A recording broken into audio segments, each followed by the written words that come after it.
everybody, into our new show, Family Faceoff. I'm Courtney Laughlin.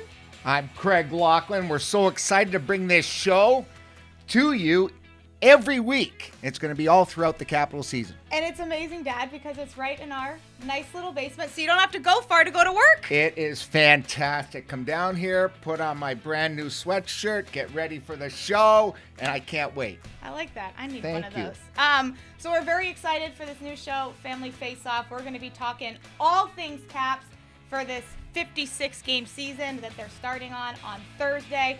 We're going to be breaking down some things, X's and O's, having a lot of fun, Dad. And lots of guests, too, Courts. I hope that we're going to have some players, some taxi squad guys, some management, some former players. The alumni are going to be a big part of this, because I think we've got to bring some stories into our show. So there's going to be some story time about Landover legends, things like that are going to make this show so fast-moving and exciting for everybody to listen to. You're also a beer guy, so we're going to do some lifestyle things, talk about your beers and some wine, and maybe even throw in some food. We got to talk beer. You know, I'm a big IPA guy. I used to be a Bud Light guy. Now it's all IPA. Got a couple of new ones coming out that I'm going to share with all the fans when they tune into our show. So we're obviously so excited to launch this new show. We hope that you guys will join us every week on Family Face-Off. You can catch out the audio version on Apple Podcasts, Spotify, or anywhere else where you get your podcasts. You can watch the whole show, the video version, on realfundc.com/Family Faceoff, on Instagram, on YouTube. Dad, we're literally going to be everywhere. You're pulling the Joe B on me, Court. I like it. You're like the play-by-play and the host. That was a good read. And how about for the first show and for the first couple of shows,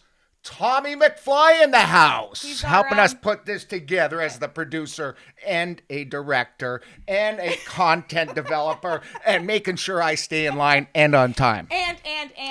Yeah. So big, obviously, thanks to Tommy McFly. So, Absolutely. Dad, we obviously have this nice little rundown. Yep. Let's get into the show. Washington Capitals hockey is back. The NHL is back. 56 games in 116 days. The Caps have 56 games in 114 days.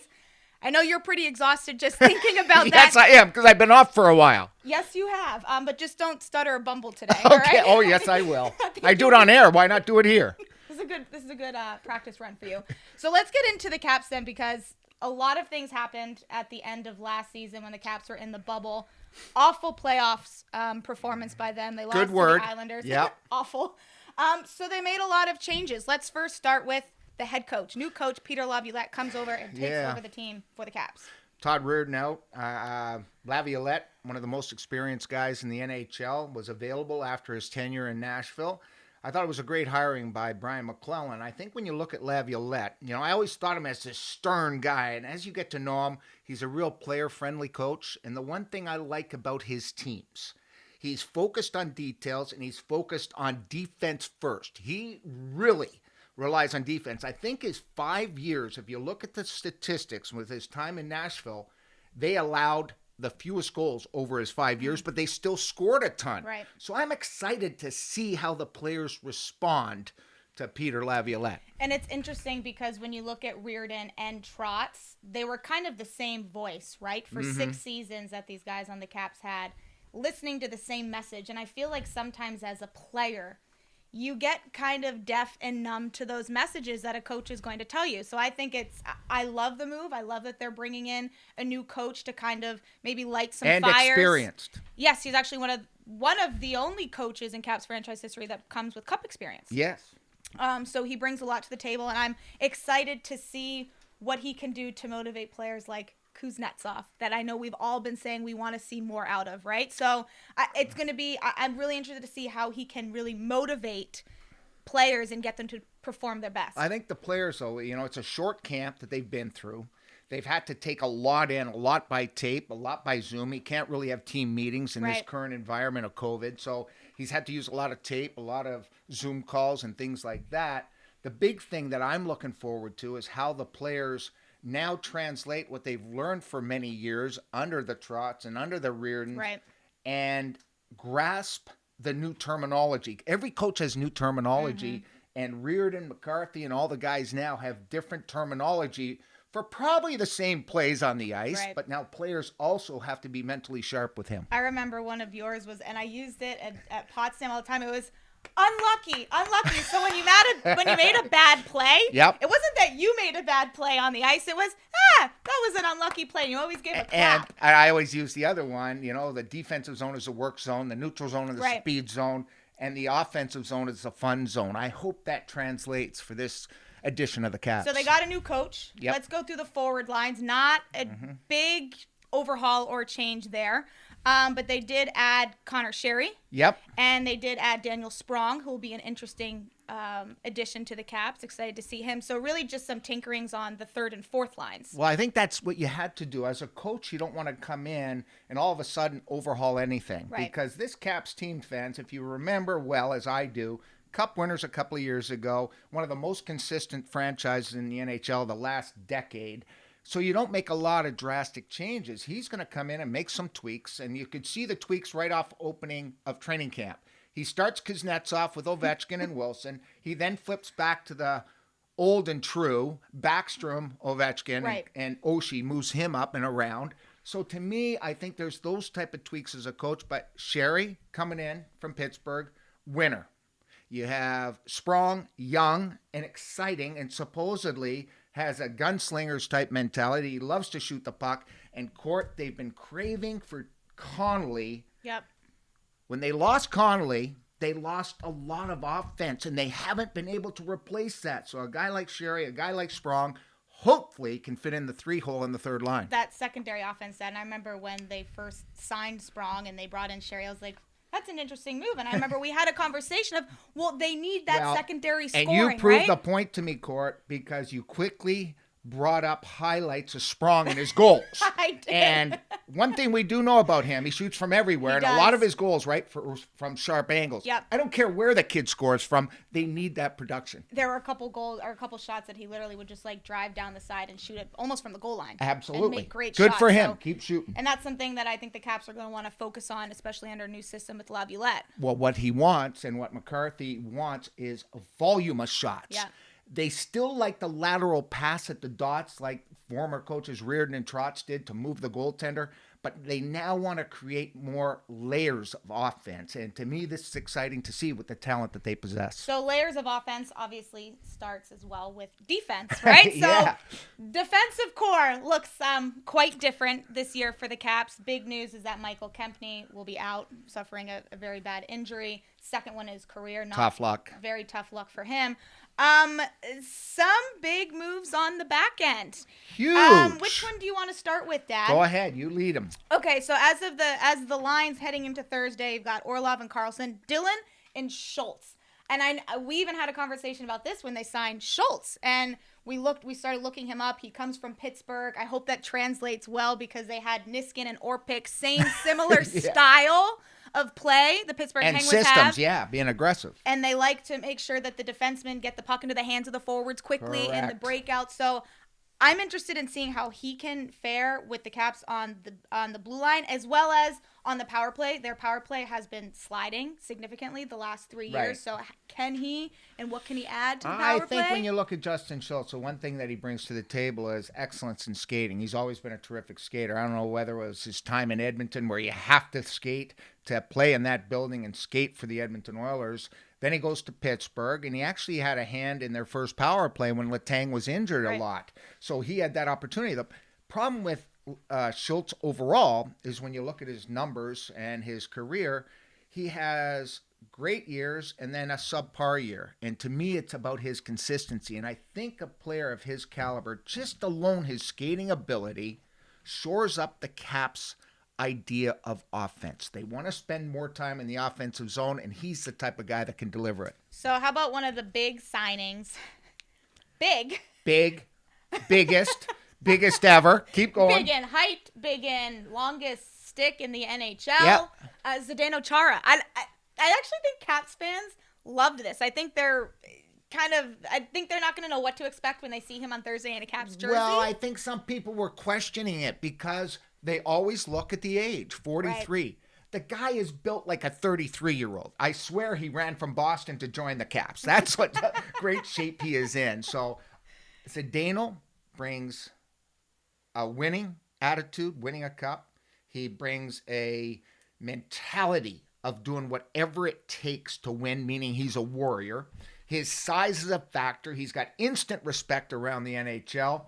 And I think if you put a Chara in a 5-6 position and don't play him over 22 minutes a game, which he did in Boston, he's going to be very effective for the Caps. And ice time, goalies, that's something that we're going to talk about in a little bit when we get into the schedule. Yes. It's something that with a compressed 56-game schedule, back-to-backs, the Caps, I think, have 10 sets of back-to-backs heading into this new season, is going to be a storyline that coaches are going to have to figure out. It's a new way of coaching. It really is, because you got more players. You have your 23-man roster. You have the taxi squad. You're trying to integrate different players into game situations. The back-to-backs, to me, is critical. How are you going to rest players? You're not going to be able to practice. This is a perfect league for me. I wish I was playing now. No practice and just play. How great is that? So we're like 10 minutes into the first show, and you've already gone off script on the rundown. That was a conversation for later on, Dad. Yes. If you want to, I'm not good at following stuff. That's why I had problems in the NHL, following the coach's orders. Following rules. Let's dive into that in a little bit, because I want to go to the goalie situation, because this is also a hot topic. Yes, it is. So the Caps have Samsonov and Vanacek as of right now as their starting goaltenders, least experienced goaltender tandem, I would say, in the NHL. Samsonov has only played 26 games. Vanacek, nothing. Has played nothing. It's going to be a situation that's evolving. I think when you looked at their plan, the unfortunate thing happened to the Caps when Lundqvist had the heart issue, and he had the heart surgery. Yeah. And all of a sudden now he's not in the mix. So now you've got to really rely on two youngsters. Craig Anderson, I would expect, would be the third goaltender, the 38-year-old, who still has some good games, and I believe, because he's a veteran guy and I love experience. So when you look at Vanacek, he's the unknown. Samsonov, we know. If you listen to Ole Kolzig over the years, who consults a lot of times, part of the management staff, when you look at player development, he says he believes Samsonov can turn into the next Vasilevsky. And if he's looked at that greatly, and I think he's terrific as far as movement, he lost his way at the end of last season, but the start was phenomenal. So now he's got to bring that consistency to the table. This is the first year in 10 years that the Caps have not had Holtby. So I think that's... Who? Braden Holtby, I know. Sad tear. I know everyone's upset and heartbroken about that, but that's also a big culture change in the locker room, right? And when you talk about bringing in a guy like Lundqvist, I think it was to help groom their young goaltenders. Absolutely. My question is this. Okay, you have this young goaltender group. Mm-hmm. You have one of the oldest rosters in the NHL with the Caps. They're not getting any I think they are younger. the oldest now.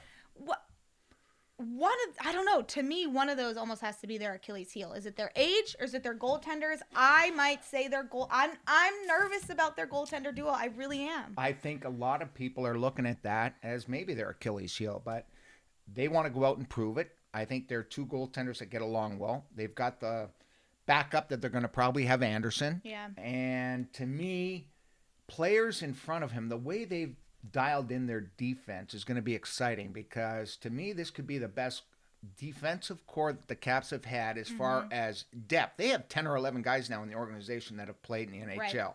So when you look at the depth, you look at the starting so-called six we expect to see in Buffalo on Thursday, I think those guys in front are going to make it a lot easier on Samsonov and Vanacek. I think when you look at the Caps in history, the only other group of defensemen that I could think stacks up, maybe the group with Langway, with Murphy, with Hatcher, with Stevens. I mean, that was an amazing group in the mid-'80s. And to me, this has the same type of feel and depth going into this season. Yeah, when you go through the Caps defensive group, Orlov, Carlson, Dylan, Schultz, Chara, Jensen, Siegenthaler, Van Riemsdyk, then you also have Faravari. And Ledoux that have played in the NHL. And Faravari, I'm going to say this now for the fans out there. I love watching him play. He is light on his skates. He skates like the wind. He is going to be an asset that I think at some point of the season you're going to see him get a lot of minutes with Zdeno Chara. And we know Chara from Boston being an unbelievable mentor for Torrey Krug, to Carlo, all those type of guys. Brandon Carlo over there. I think that's the type of guy you're going to see more and more into the lineup. And that's why playing back-to-backs, you may be able to afford to sit some guys. That's a lot of hockey, Dad. Yes, it was. A lot of changes. We're very excited for the Caps to be back on the ice Thursday in their first game against Buffalo. Dad, real quick, what are you going to be doing when you're calling the games against Buffalo? You're not going to Buffalo. Nope, I'm going to be in the studio, fans, for all road games with Joe B. We have our own little studio set up with plexiglass between us. And for home games, Joe B and I will actually be at Capital One Arena, and we'll be sitting in the 100 level with glass in front of us and glass between us. So it's going to be very COVID focused, and we're going to be one of the only ones in the section starting the following Friday and Saturday on home against Buffalo. So no travel for you. Thank goodness. I'm not sure Mom feels the same way. I see you a lot too, by the way. We're going to be spending a lot of time together on this show, Family Faceoff. Thanks, everybody, for tuning in. We're very excited for this new project. Dad, you mentioned a guy, Rod Langway. Yep. He's joining our show, and we're going to ask him some questions about the Caps roster, what he's been up to. Secretary of Defense, my roommate, and what a guy. Without further ado, Mr. Rod Langway. Rocket, how you doing, buddy? Good, Locker. Hi, Courtney. Hi. I hope everyone's well. We're all well. We're getting through this, and we've got a lot of questions and a lot of input we need from you, Rocket. And we're going to start off with, how does a new coach affect a team with Laviolette coming in this year after the disappointment of the playoffs? What sort of mark is he going to put on this team? Well, I think he's already done that. He got rid of the players he doesn't want on his club, and he's brought in his boys. Because, this year, 56 games, they're not going to have much time to get going. So one of the things that the general manager did in the offseason was kind of solidify their defensive core. You obviously being a defenseman, they brought in guys like Chara, Schultz. Where do you think this Caps defensive core now stacks up compared to maybe in years past? And just in your mind, what do you think of it? I like the addition of Chara for sure. You can't have enough defensemen. I think that's been proven year in and year out. They go down, and you got to have someone to fill that spot. And 8 or 9 defensemen in your organization that can play with the big boys is common. And I think that's what, the team is trying to do now. But Chara, what I've been hearing, he's an incredible guy that loves to get in shape and stays in shape. So 56 games and play every other night. This season really fits his schedule in the sense of, for his age at 43, he probably acting like 38. He's a big man, and he can hurt people.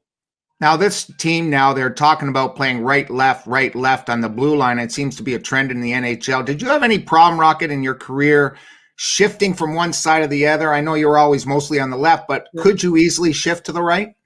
Oh yeah, when I played with Larry, I played right side. Did you really? In Montreal, huh? Yeah. And Larry played always his left side. Me and Brian switched all the time. I mean, it depends where we got lost on the ice, and we had no problem backing each other. I'm talking about Brian Engblom. Yeah. And so, no, I think, you know as well as I do, Locker, in practice, you're turning both ways. Correct. You're at a level where, you might think that you turn better to the left or to the right. I think you turn just as well both ways. So you brought up a name, Brian Engblom, September 9th, 1982, will go down as one of the biggest trades in Washington Capitals franchise history. I have heard the story. I always ask my dad, where were you? By the way, way before my time. Do you remember that day? And can you kind of walk us through what that was like for you when you were told that you had been traded in the biggest blockbuster trade and you were now going to Washington? Well, really, it happened the night before. There was a lawyer out of New York that was involved with putting it all together. And I was causing a little bit of trouble in Montreal because of the finances of the Canadian taxes and the U.S. taxes and the value of the dollar. It's still the same today. But it got to a point where he said there might be a trade. So stay by your phone and see what happens. And we went captain's practice at the Forum in Montreal. and people were getting picked off the ice. They go see Grumman, and I was the last one to was told that you're being traded to Washington, and Brian and Dougie and Craig, we all got the word that day, and we didn't celebrate, but we went. Matter of fact, we had a party at the Molson Brewery that night. Oh wait, I haven't heard that part. I haven't told her that, Rocket. Yeah, well, at the beginning of each year, Molson gives a party for the family, and to start off the season. And that was the night that we had the party, and we all showed up. And it was believe it or not, there was quite a few tears in the guys category of guys leaving each other for they won 4 Stanley Cups in a row, and Dougie and Brian, Mario Tremblay was an emotional guy, and he was bawling his eyes out. We appreciate your time and all the best, Rocket. Oh, same here, Locker. Courtney, you look great. Oh, thank you. Thank you, Rod. Thank you. Thanks for joining us. Dad, he's like my second dad. I think a little cooler. He is. Oh, wait a second. I wasn't listening there for a minute. Do I have some wax in my ear or something? Did I say to make sure that you actually listen to me when I talk, because I feel like parents sometimes when their kids talk, it's just like wah, wah, wah, wah, wah. It's so funny. Sure. I call him Rocket. That was his nickname after the great Rocket Richard Montreal. And one story I want to share quickly because we had him on. When we went to Edmonton one time in probably 84, and this is a good story because Mark Messier at the time and his sister had a clothing store. And they made custom clothes. They had jeans and cool streetwear and all this type of stuff.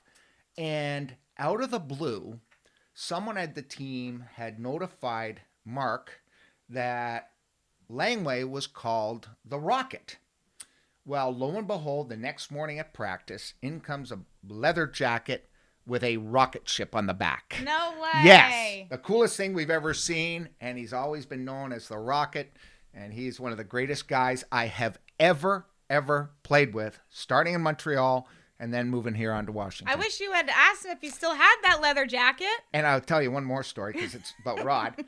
When I first started broadcasting back in 89, I remember I was on a street in New York City, and it was David Poyle and Brian Murray who happened to walk past a bar, and Rod and I were having a beer, bad choice, right in the front window. And I remember the next day, David Poyle came to me. He says, you're an announcer. You can't really be socializing a lot. I know he's your best buddy, but pick your spots with him. And from that day on, I did. And you probably never went with another drink with another player before, ever. That's not true. Okay, moving Stay on. with the script. Moving on. All right, so the Caps open up their schedule Thursday against the Buffalo Sabres. Dad, it is going to be a grind. A lot of games and a lot of nights. As I said off the top of the show, Caps play 56 games in 114 nights, basically every other day, 10 sets of back-to-backs. But before we get into that, the Eastern Division, right? All the divisions have changed. You've got the Canadian Division. You've got the Western Division. The Caps are in the division I think is the toughest division. 4 of the top 7 teams in point percentage last year are in the Caps Eastern Division. They're going to play the Pittsburgh Penguins 8 times. You might love it or you might hate it. How do you feel about the division? And I want to know, because you played in the Patrick division, right? You played teams. You had that hatred. You had that animosity. What is that going to be like for the Cats to play the Penguins 8 times? I know it makes your job easier. Yeah, it does. I can 7 just. Teams. I don't. That's all I have to know is 7 teams, which is awesome. And no travel to the West Coast. None of that stuff. I think when you look at it, the Patrick division is a great analogy with the addition of Buffalo and Boston. Right. So now you throw Boston, and now all of a sudden it's a tougher division. These guys in this division, it is the toughest division in the National Hockey League. I don't think any other division's close, and only 4 make the playoffs. And to me, it's going to be a grind. And I love the fact that you play back-to-back a lot. Right. There's going to be toughness, animosity. I think we may see a few more fisticuffs and throwdowns and heavier hitting because you're going to get very upset with the opposition. Right. And to me, This is what drives rivalry. This is what drives excitement. And when they first said it, it absolutely pissed me off when they said that Pittsburgh was going to be in another division. Remember at the start? I do. Yeah, they said Pittsburgh was going to play in the Central Division. Give me a break. What? You got to have them in. So they came to their senses and they put them where they belong. 8 games with Crosby and company against Ovi and company. Drama and great hockey. It reminds me a little bit of college, right? Because you would go and you would play in college, you'd play the same team back to back, or you'd play a home and home, and there was a lot of animosity and hatred. Yeah. What's going to be interesting to me is I don't think you're going to see those 5, 6, 7, 8 game win streaks that we used to see in the NHL. A couple years ago, Columbus had the 16 game winning streak, and they tried to break records because I don't think if you're going to go, let's say you go into Pittsburgh and you blow them out the next night. I don't think you're going to blow out Pittsburgh again. And that also is going to affect how the coaches change things on the fly. I don't think they're going to get to a point, in seasons past where it'd be 2 to 3 months down the road and now they're changing the systems. They're going to have to change things literally on the fly and come into the next game and have a totally different game plan. I would say not totally. There will be tweaks to the game plan, especially playing teams back to back. But not as scripted, I would say. That's correct. What I mean. They're going to have to fly by the seat of their pants because they got to see one game. And analytically, I would say this, that the Caps have more success to make the playoffs in the East if you win your first game of back-to-backs. Like, you cannot afford to lose because now the other team thinks, hey, we're going to get a sweep. It was interesting. You listen to a lot of coaches. They're looking at this season as series of 8.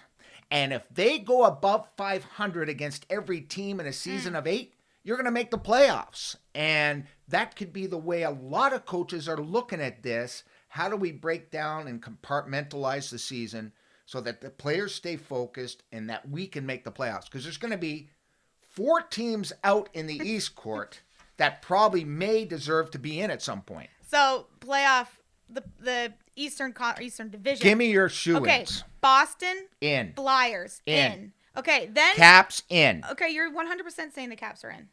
100%. Oh, okay. I'm just checking. 100%. Islanders, Pittsburgh, Rangers, Buffalo, Devils. Boston. Okay, fine. Boston Flyers, Caps. I don't know if Pittsburgh's gonna make it. It's a dogfight between. You got haters already. Sorry, it's a Cap show. Of course, I'm gonna say that. They're gonna love it. Islanders, Pittsburgh, Rangers that's gonna be a fight between those 3. And I'm sort of with you because Pittsburgh had to retool. They've sort of been sliding a little bit since they won their couple of cups. 3 or 4 years ago? We know what to expect from the Islanders. And that is the gotcha. Can the Islanders play as hard and tough and win those 1-goal games like they've done over the course of the season with Trotz? So I think the Isles are going to be in. Yeah, I feel like 56 games is like perfect for them. Correct. To play that style. They're going to play that style. So I would say Rangers, young goaltenders, they're fantastic. Rangers took a step in the right direction. The 2 teams, unfortunately, Buffalo and New Jersey, maybe outside looking in. Caps, Islanders, Pittsburgh, Rangers, and Buffalo, and Devils all have very young goaltenders. Yes. And Flyers. Carter Hart. They all have that. So basically the whole division has really young goaltenders. So that'll be an interesting storyline. It is, watching the goaltenders, especially back-to-back, and who you're going to play. Right. Will goaltenders like Carter Hart or Samsonov play back-to-back games because maybe the workload wasn't big, plus they're young? I'm saying the starters are going to play 36 to 40 games. So how do you fit that into a 56-game schedule? It's a heavy workload. And are we going to see more back-to-backs, right? Are you going to play your goalies back-to-back in games? I know that's been a trend in the NHL that their numbers go down, their save percentage goes down, their goals against goes down when you play them back-to-back. I think you're going to see more goalies play back-to-back this year. Absolutely. They're going to have to. Because a lot of these games are going to be, I hate to say must win in a 56-game schedule, but you can't afford to go on any slide this year. Right. Right? You got to have the mentality. You lose one, you got to win the next one, or it's going to be tough sledding to get back in and climb back into the East. Well, Dad, we have Tom Wilson gives his take on his perspective on what the schedule will be like in this shortened 56-game schedule. I think this year, we're focused. Bit of a reset button here. If we aren't playing hockey that we like, we're going to be expected to fix it quick, and get back to Caps hockey. So it's a shortened season, but all the more emphasis on being dialed in, and all the more emphasis on, if you're not playing great hockey at a time, you got to turn it around, because there's not a lot of time to have that roll on. And he's learned from the past coaches. It's like Barry Trotz, who said, guys, we lose one, we got to win the next one. Right. And that's got to be their mentality from their first game against Buffalo. And like I said, analytically, you want to win that first game. It's going to be interesting with a short training camp, an older lineup. Can they perform fast, with pace, with intensity, right off the get-go? So this is the best thing about living at home with Dad. I wouldn't say that, I'm a cheater, but you have been doing your notes in prep on Buffalo since, let me think, Friday, and I've been reading all of your notes and basically cheating and stealing all your information. Okay. I mean, if you do the research, I might as well just read the notes. Right. But Buffalo, what can we expect Thursday night when the puck drops at 7 o'clock against the Sabres? Well, I think you're going to see a hungry bunch. I mean, Buffalo's buzzing now with the Bills in the playoffs, and now the Sabres want to take a front and center seat. And I think that when you've been out of the playoffs, if they don't make it this year, it'll be 10 straight, the longest drought in the National Hockey League, the longest drought without a cup, tied with the Vancouver Canucks when they first came into the league. I think they came in, 70 or 78 or something like that. So I just think they're going to be hungry. And it's a new moniker in Buffalo. They think they have a very good team. Their Achilles heel, you mentioned goaltending, could be Allmark and could be Carter Hutton. We'll wait and see. But I think they're a much improved team. They definitely have the firepower, but can they keep the puck out of their net? And their penalty killing historically over the last 15 to 20 years has been porous at best. Right. That could be a spot where the Caps really take advantage Thursday and Friday night. So their biggest signing was Taylor Hall. Yeah, 1 year. He's trying to prove himself, but he's a former MVP, but he hasn't proven to me that he's been an MVP consistently. Yeah. He needs to find his game, and that's why he signed a 1-year deal. I would look out for the top two lines, though, because now they do have a bona fide top two centers with one of the Stahl brothers, Eric Stahl. Eichel is a game changer, Court. I mean, Kevin McCarthy, when I had a chance to catch up with him, he says he's a game changer, and he mentioned McDavid in the same breath. Yeah. That's how good this guy is, and for the Caps to have last change come Thursday and Friday, they've got to be prepared to be well-versed in what Eichel's going to bring to the table. Any interesting stories from Buffalo? I know you like buffalo wings, but... Well, there's two places. Everyone says go to the Anchor Bar, which I love. Okay, the Anchor Bar is the coolest spot. It's a must-see if you're a tourist going to Buffalo. They've got great beer on tap to go with buffalo wings and blue cheese. You can't beat it. But there's another one called Gabriel's Gate. It's sort of a hidden Buffalo-only type local pub that has spectacular wings also. Joe hates the walk to it, Joe B.